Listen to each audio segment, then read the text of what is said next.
Croissance, développement et crise 7. Entre juin 1929 et juillet 1932, la crise se caractérise par A. La production industrielle mondiale, URSS exclue, chute de 38%. B. La production industrielle mondiale, URSS exclue, chute de 58%. C. La production industrielle mondiale, URSS exclue, chute de 100%.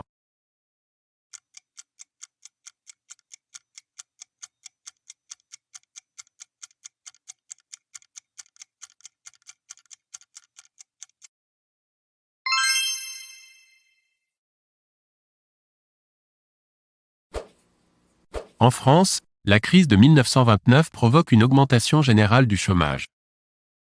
A. Vrai. B. Faux.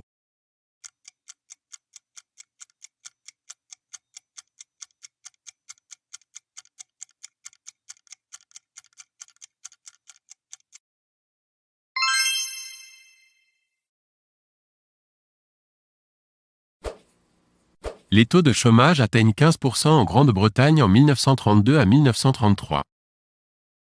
A. Vrai. B. Faux.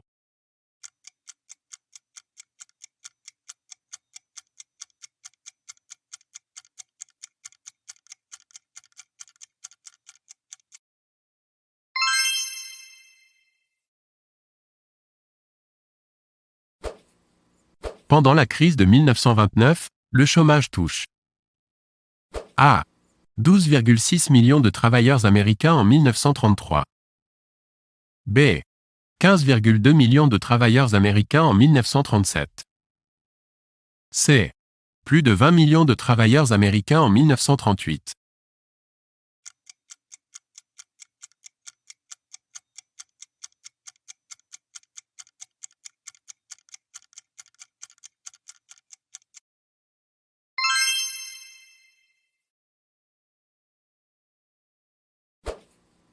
La crise de 1929 se caractérise par A.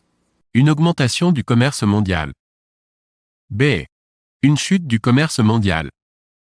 C. Une stagnation du commerce mondial.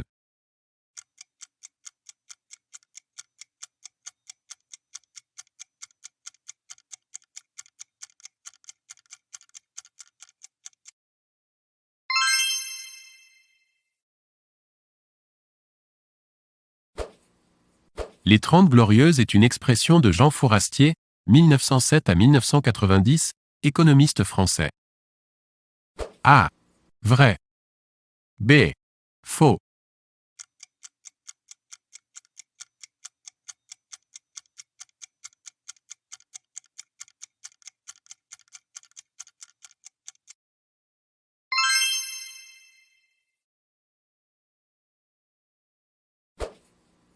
Pendant les 30 Glorieuses, le commerce mondial augmente. A. Plus vite que la production mondiale. B. Moins vite que la production mondiale. C. Aussi vite que la production mondiale.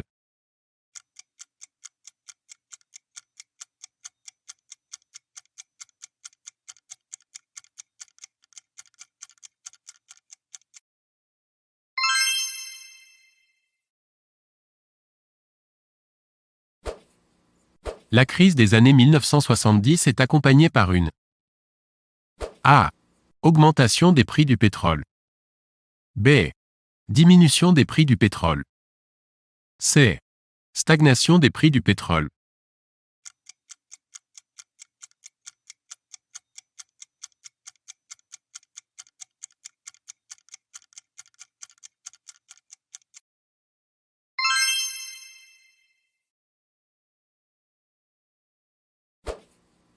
L'auteur de l'ère de l'opulence publié en 1958 est A. J. Galbraith. B. J.M. Keynes. C. Assovi. D. F. Pérou.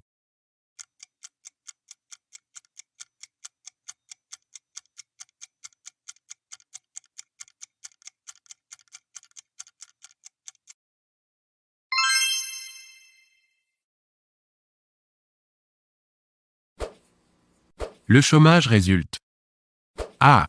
D'une cessation involontaire d'activité rémunérée. B. D'une mauvaise adaptation momentanée entre l'offre et la demande d'emploi. C. Du blocage des mécanismes régulateurs du marché du travail.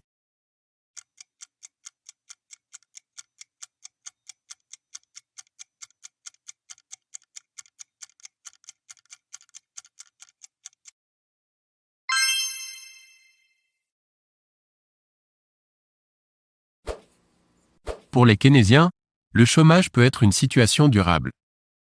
A. Vrai. B. Faux.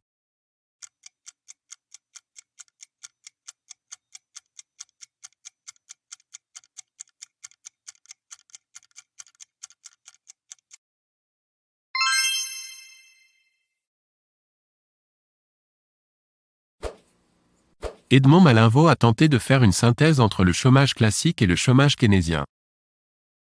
A. Vrai. B. Faux.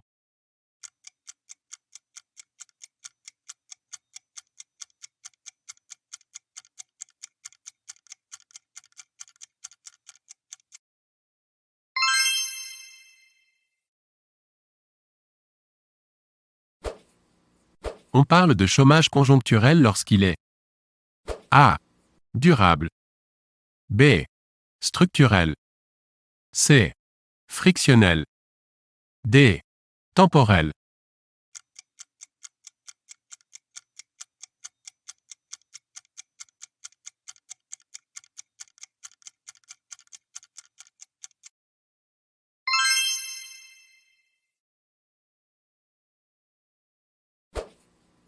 Le chômage structurel est lié à A. L'inadéquation durable entre offre et demande de travail. B. L'adéquation durable entre offre et demande de travail. C. La mauvaise adaptation de l'appareil de formation aux besoins des entreprises.